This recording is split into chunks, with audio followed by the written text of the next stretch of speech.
బూర్గంపాడు మండలంలో మోతే పట్టెనగర్లో ఉపాధి పని ప్రదేశాన్ని మంగళవారం తెలంగాణ వ్యవసాయ కార్మిక సంఘం జిల్లా ఉపాధ్యక్షులు బత్తుల వెంకటేశ్వర్లు సందర్శించారు. ఈ సందర్భంగా ఆయన కార్మికులతో మాట్లాడారు.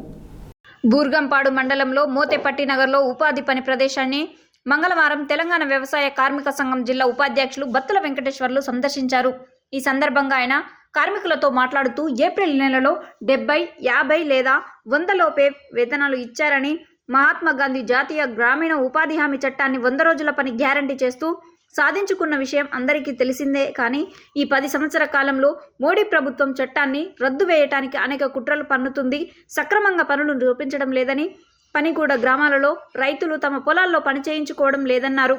ఫారెస్ట్ దండకారణ్యంలో చెరువులలో పని చేపిస్తున్నారని, ఆ పని కూడా చూపించటానికి ఎక్కడ పని లేదని అధికారులు ఉపాధి కార్మికులకు చెప్తున్నారని, అందువల్ల కనీసం సంవత్సరానికి 100 రోజుల పనైనా దక్కడం లేదని ఆవేదన వ్యక్తం చేశారు.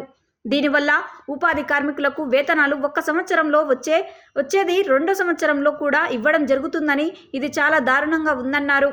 ఈ కార్యక్రమంలో తుమ్మల గురుస్వామి, తుమ్మల వెంకటేశ్వర్లు, గుమ్మడి మంగచల్ల, విజయలక్ష్మి, బోడ నాగేశ్వరరావు, మడకం సోమయ్య, రామయ్య, సంజయ్, పెంటమ్మ తదితరులు పాల్గొన్నారు.